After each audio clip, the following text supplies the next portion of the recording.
سلف صالحین کو اللہ نے کیا ہی کمال دیا. سحری کے وقت اٹھتے وَبِالْأَسْحَارِ هُمْ يَسْتَغْفِرُونَ,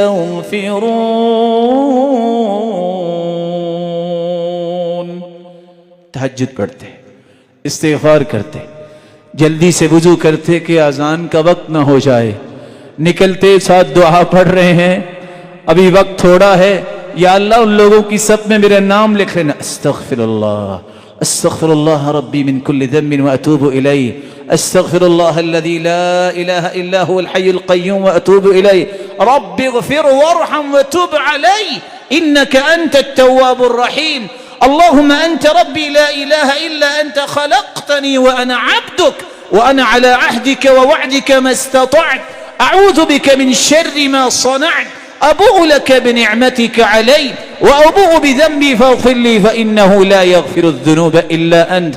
فوراً استغفار کرتے. کوئی لیٹا ہے, نماز اذان کا وقت ہونے والا ہے صبح کا, لیٹے لیٹے کیا کہتے, اوف وقت ہو گیا, استغفر اللہ استغفر اللہ استغفر اللہ, تاکہ استغفار کرنے والوں میں اس کا نام لکھا جائے. اللہ کے رسول اپنے صحابہ کے ساتھ بیٹھے ہیں, فرماتے ہیں الا انبئکم بخیر اعمالکم وأزكاها عند مليككم وأرفعها في درجاتكم وخير لكم من إنفاق الذهب والفضة وخير لكم من أن تلقوا عدوكم فتضربوا عناقهم ويضربوا عناقكم. 5 سوالات یک بارگی کر دی.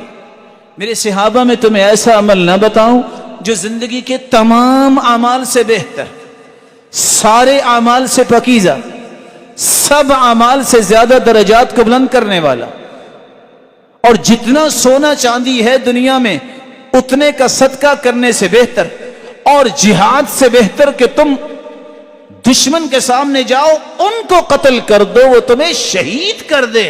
ان 5 سوالوں کے بارے میں جب سوال کیا, قالوا بلا یا رسول اللہ, وہ کون سا عمل ہے؟ قال ذکر اللہ, وہ اللہ کا ذکر ہے. سونے اور چاندی جو ہے اس سے بھی زیادہ صدقے کا اجر, سب سے پاکیزہ, سب سے بہترین, شہادت سے بھی افضل اللہ کا ذکر ہے.